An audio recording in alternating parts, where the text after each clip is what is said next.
Hello दोस्तों, welcome back to our channel billion education. My name is Yash और साथियों आज हम बात करने वाले हैं कि क्यों कॉन्सेंट्रेटेड फॉस्फोरिक एसिड और concentrated sulphuric acid dehydrating agent की तरह काम कर जाते हैं बट कॉन्सेंट्रेटेड नाइट्रिक एसिड ऐसा कुछ नहीं कर पाता। अब देखिए, बिफोर स्टार्टिंग द वीडियो आपको ये पता होना चाहिए कि व्हाट आर डिहाइड्रेटिंग एजेंट।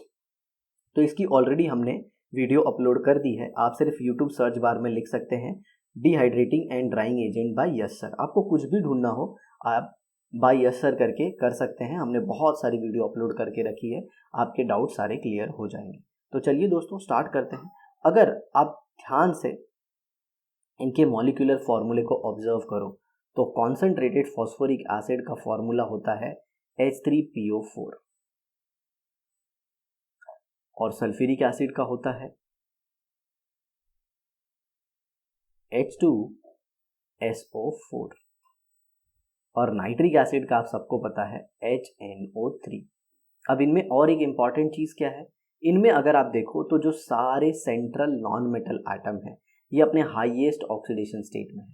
मतलब यहाँ पे फॉस्फोरस +5 में है। जी हाँ, इन फॉस्फोरस का मैक्सिमम ऑक्सीडेशन स्टेट +5 ही होता है क्योंकि उसका इलेक्ट्रॉनिक कॉन्फ़िगरेशन है 285 दैट इज 15।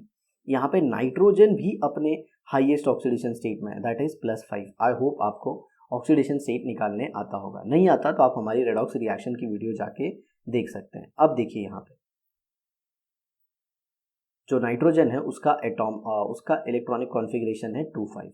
अब यहाँ पे अगर आप सल्फर को देखें तो सल्फर भी अपने हाईएस्ट में है 2 दैट इज 6 और इसका इलेक्ट्रॉनिक कॉन्फ़िगरेशन है 286। तो क्या ऐसी बात है कि फॉस्फोरिक एसिड और सल्फ्यूरिक एसिड डिहाइड्रेटिंग एजेंट की तरह काम कर देते हैं जबकि हमारा नाइट्रिक एसिड नहीं करता?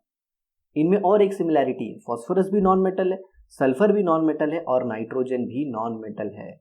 बट प्यारे दोस्तों, एक जो सबसे इंपॉर्टेंट चीज़ है वो ये है कि जो फॉस्फोरस एंड सल्फर जो है, phosphorus and sulphur they belong to third period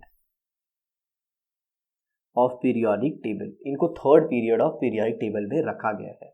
मतलब ये एक चीज की अश्योरिटी देता है कि इनके पास वेकेंट 3D ऑर्बिटल होगी। क्या होगी? Vacant 3D orbital. आया समझ में? जबकि नाइट्रोजन जो है वो सेकेंड पीरियड का एलिमेंट है मेरे भाई, और सेकेंड पीरियड का एलिमेंट होने की वजह से इसके पास तो डी ऑर्बिटल होगी नहीं, क्योंकि जिन्हें पता है डी ऑर्बिटल जो है वो थर्ड शेल से स्टार्ट होती है। समझ में आ रहा है ना? तो सर इसका 3D ऑर्बिटल से क्या लेना देना? जिनके पास 3D ऑर्बिटल है वो डिहाइड्रेटिंग एजेंट की तरह काम करेंगे और जिनके पास नहीं है वो नहीं करेंगे क्या सर? जी हाँ, आप एकदम सही सोच रहे हो। लेकिन सर ये 3D का डिहाइड्रेटिंग और नॉन डिहाइड्रेटिंग एजेंट से क्या लेना देना है? अरे बहुत कुछ लेना देना है। देखो यहाँ पे ये जो वाटर है ना, वाटर, इसमें ऑक्सीजन के ऊपर दो दो लोन पेयर होती है। मतलब ऐसे सोचो कि ये जो ऑक्सीजन है ना, इसके ये गहने हैं, ये ऑक्सीजन के क्या हैं? गहने। और ऑक्सीजन उसी के साथ रहना पसंद करेगा जिसके घर में इसके गहनों के लिए जगह है। इसके गहनों के लिए जगह है। मतलब सिंपल सी बात है, that particular compound which can accommodate lone pair of water molecule